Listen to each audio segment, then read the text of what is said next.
Sorry, the team had asked for this demonstration of the patient portal. So I have logged into a test patient portal account. This is our real portal. So you can see when the patient logs in, they have this nice welcome message here. At the top, they get links where they can go straight to the TJ website. They can pay their bill, health library, social media. We do. We have there is an Android and an Apple app. Currently, the Android app, we're getting calls that they're experiencing some problems with it. We have a ticket with Cerner, but that's out of our control to fix that. Inside, on the left-hand side on the computer, there's their health record.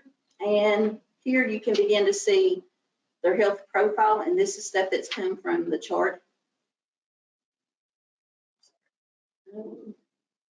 The results section. So you can see I recorded some data this afternoon. So results, including your height, weight, vital signs, they populate to our portal in 24 hours after they've been completed.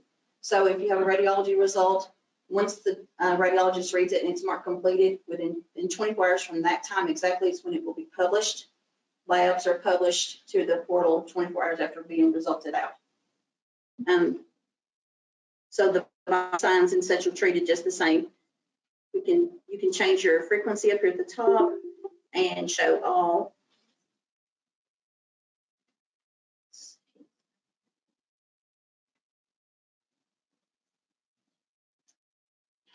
So what about if there's any pathology? I brought this up at the quality meeting. Any pathology or any hint of pathology results that come into you, because there's a couple of patients that kind of knew, they kind of inferred that they already had the diagnosis of cancer before we even got a chance to see it. And so that created a lot of problems because we like to discuss that diagnosis over the phone. Usually we'll discuss that in the next follow-up. So I don't know how they found it, if, exactly, but they kind of knew that we already were diagnosed. So we had many discussions on that subject. So I will let you know that as far as pathology results in general, Cerner can eliminate those. However, we don't do our pathology here on site. So that comes in from an outside source, in the way that the path group results were mapped to come into Cerner. They do come in the same as the lab result. So those do get published in 24 hours. Also. Patients want to see that diagnosis. Yeah. No. And the reason that there is a national average is that they go quicker than that sometimes. We made a decision 24 hours. The other thing is if the patient, if they're like me, I mean, I don't even have a patient portal, which is a shame on me, but I just go to medical records. I can go to medical records before I see you and I can get it as well. So it's the same thing. I know there's going to be cases where that's not ideal. We did do comparative with like the local med center. It's 24 hours. Greenview is in all the HCA is immediately upon resulting. So we kind of also took all that in. Yes. But when you say go to medical record, you mean physically? Like I can physically walk. Yeah. I mean, a whole lot easier when you're at home.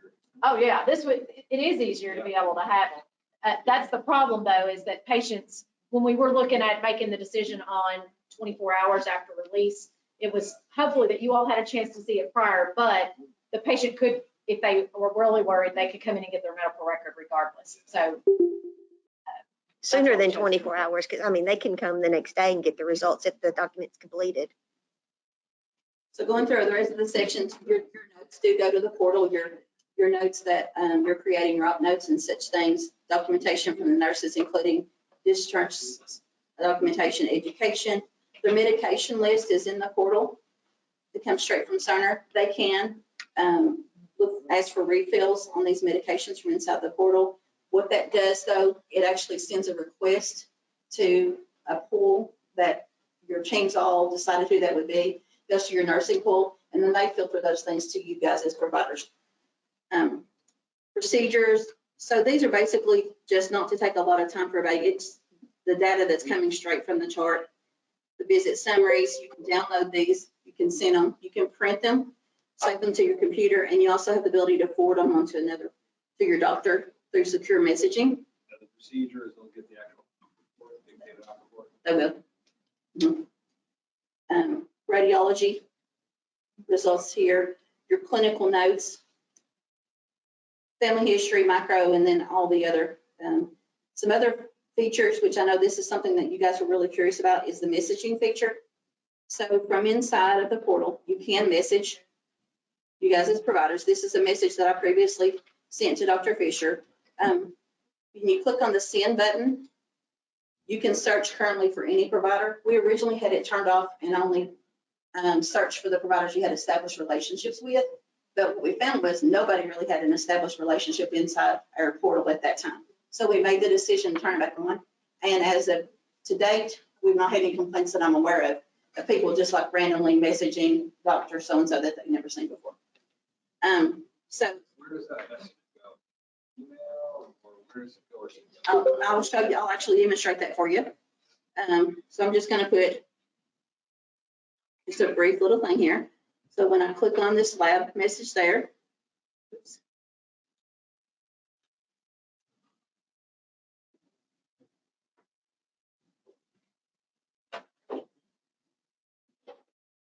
And I send it. I'm also logged in to the patient portal, and in the family practice, in their clinical portal,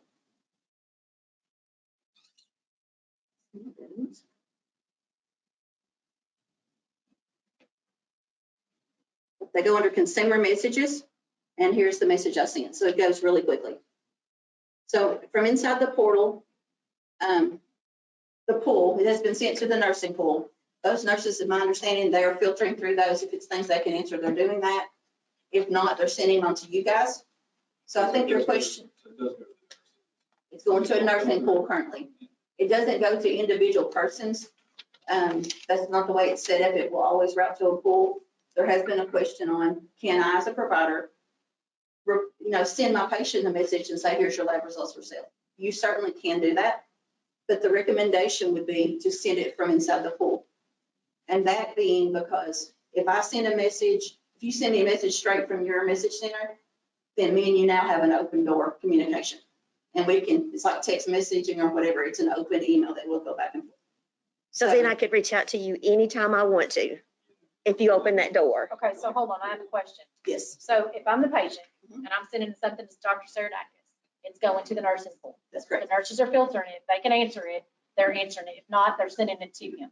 If he replies to that, is that going back to the nurse or is that going straight to me? So you can do reply, or you can do reply all, either way. So if you're replying and it came from the pool, it will go back through the pool. Okay. But as a provider, if you're in a patient's chart, you have the ability to always message your patient.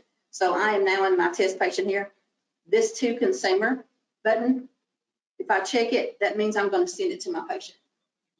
Yeah. So if you can, if you had a patient that you trusted that was not going to start this text messaging back and forth, that was just going to be respectful of your time and do what needs to be done, you absolutely can send them a message. Just know that the caveat is that they can't always go back to that same message from their message center and reply back to you. We've been using it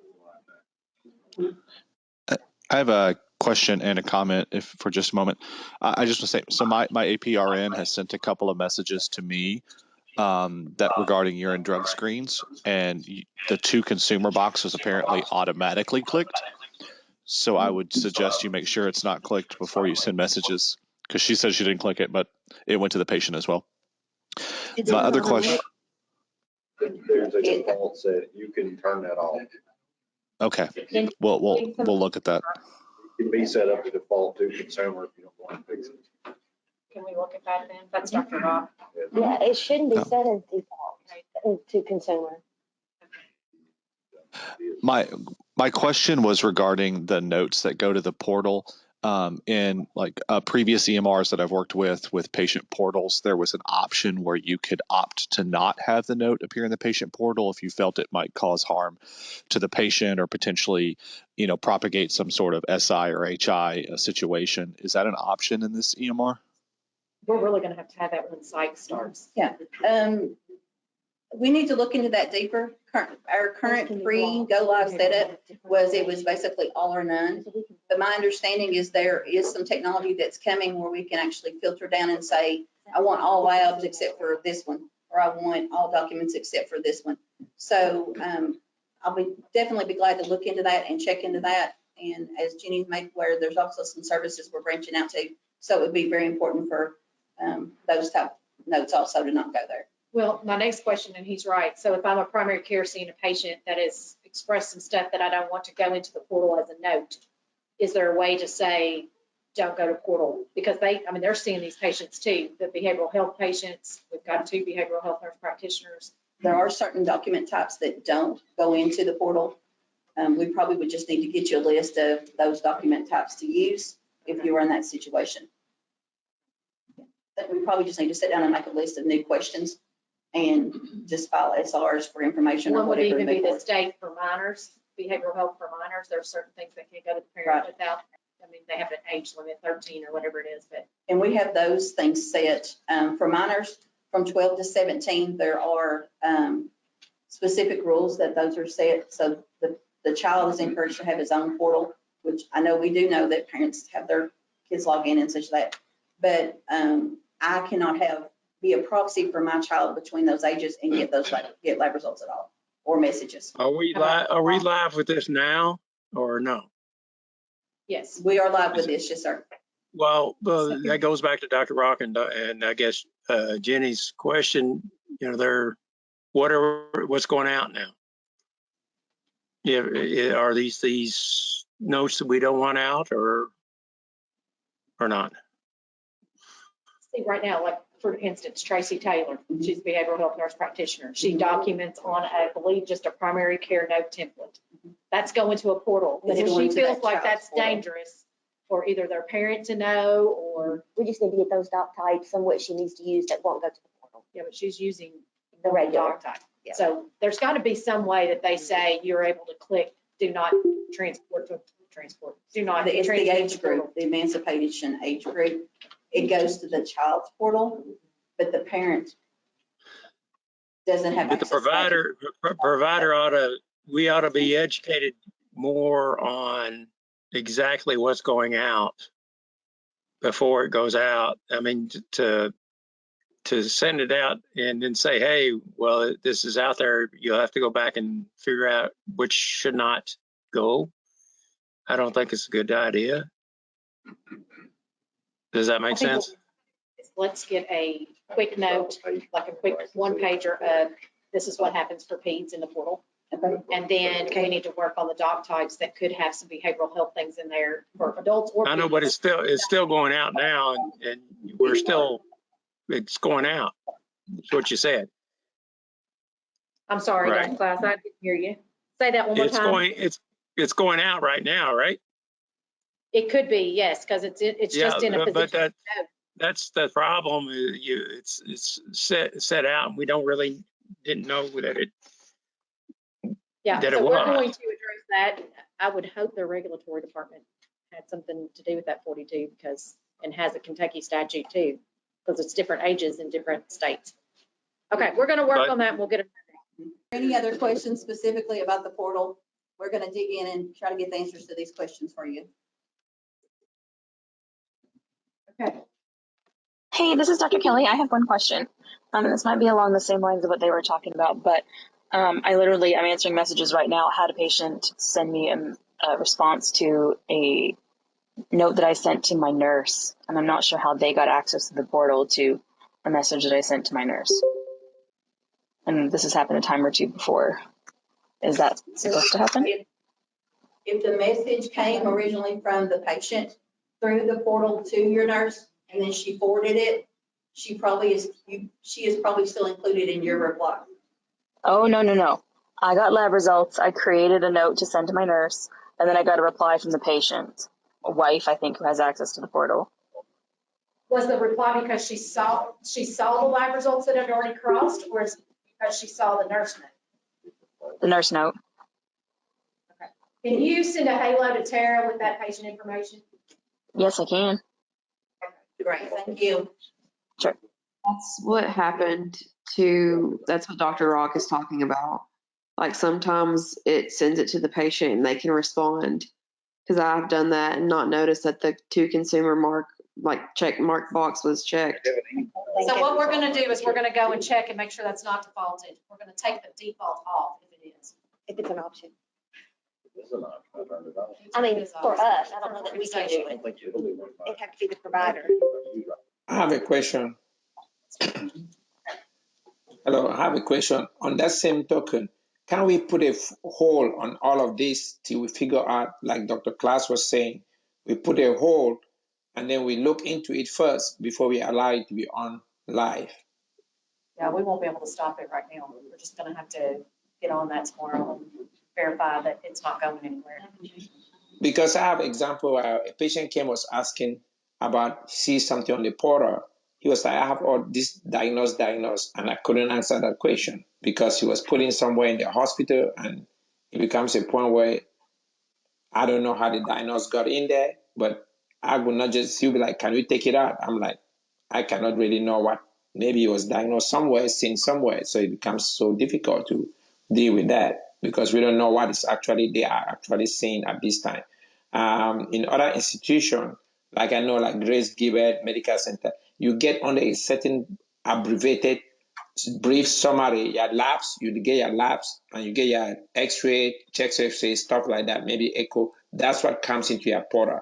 Like actually what discussion on that day, very selective things like HPI doesn't get into the portal and all that. So we don't know what actually gets into the portal. I think this is something that would have been discussed with the provider to know exactly what's getting on the portal before going live. Okay, we will give you a one pager of what's going. So we'll do that. We'll get back with everybody on that.